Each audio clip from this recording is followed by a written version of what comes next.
The Kurdish Peshmerga forces in northern Iraq say they are close to retaking the strategically important Mosul dam. Their advance has been helped by US and Iraqi airstrikes. They're trying to push back fighters from the Islamic State group, which controls large parts of Iraq and Syria. The area it holds stretches from al-Raqqa in the north of Syria right across to Mount Sinjar in the north of Iraq, down to cities and towns like Tikrit and Fallujah. The Mosul dam has been under the control of Islamic State fighters since the 7th of August. The Iraqi army says it is fighting alongside Kurdish forces and that they've reached the perimeter of the dam. An army spokesman says they're also planning an assault to retake parts of the city of Mosul, to which a large number of IS fighters have reportedly retreated. Well, Al Jazeera's Zaina Khoda has been with the Kurdish forces and is following the battle. She joins us now from Tel Skaf, near the front line. There is an active front line in the east of Mosul. Peshmerga forces trying to advance to Tel Kef, but they've been unable to do so. The Islamic State group, they're just approximately 2 kilometers away from the front line. They've been using sniper fire mortars to try to prevent the Peshmerga from advancing further. Tel Kef is a Christian town, and what the Peshmerga have been telling us is that they want to recapture this land in order for the displaced people to return. They have advanced in this region. They've taken over 3 Christian villages. But for now, what we understand from Peshmerga commanders is that they have no plans to push towards the city center of Mosul, which is the stronghold of the Islamic State group. They say that they'll be willing to do so, but only after an agreement is reached among all of Iraq's communities. So there is an active front line here in the east of Mosul, and there's a battle underway for control of the Mosul dam. Kurdish forces, as well as the Iraqi army, saying they're close to taking over the dam, but they're facing a lot of obstacles. The Islamic State group planting explosive devices, booby traps, so their advance is very slow. But of course, they are getting the support of the US military, the Air Force, armed drones. They've been targeting heavy artillery positions belonging to the Islamic State group. So there's still a military operation in this region. The fight is far from over. But for now, the morale of Peshmerga forces is quite high. They have managed to recapture 3 Christian towns in the ongoing offensive.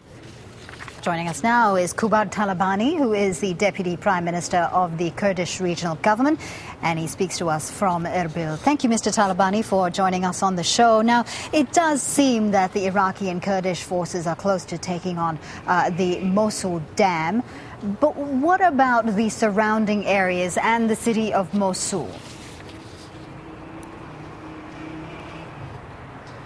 Thanks for having me on. It's a pleasure to be on.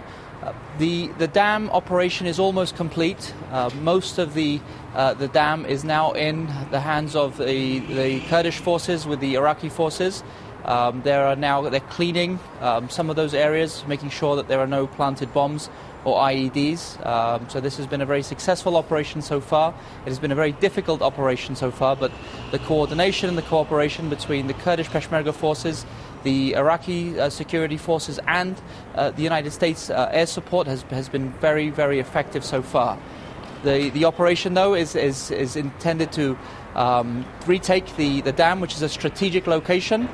Any further operations after that, as your reporter said beforehand, will have to be done in coordination and in partnership with all sides. Right. Now, as you mentioned, you did have some help in the operation on retaking the dam. How significant, just explain to us how significant the Iraqi forces and the US airstrikes have been in this push against the Islamic State fighters? It's been significant, and it's been good cooperation, and hopefully these kinds of joint operations and this kind of assistance from all sides, I think, can help build confidence for future operations, but also for some of the other challenges that we will likely face as a country going forward.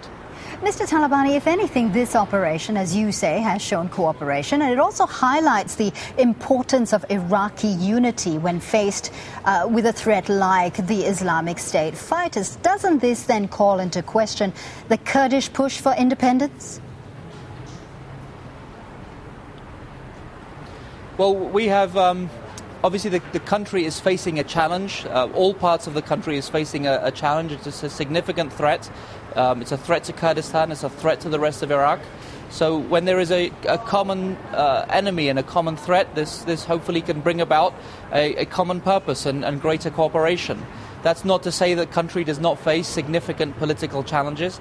It does, and those political challenges will require efforts from all sides to try to overcome them. And we're hopeful that now the country is going through a government formation process, that we can work together to try to address some of the political problems that the country had that created the security challenge that we have today. Are you saying then that you will still push for Kurdish independence under the leadership of new Prime Minister Haider?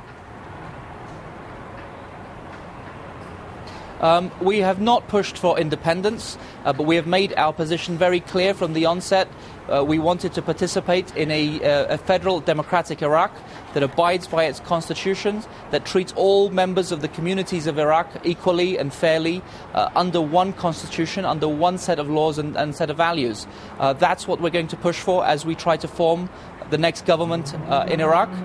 If we can reach an agreement with our Iraqi colleagues, that would be great.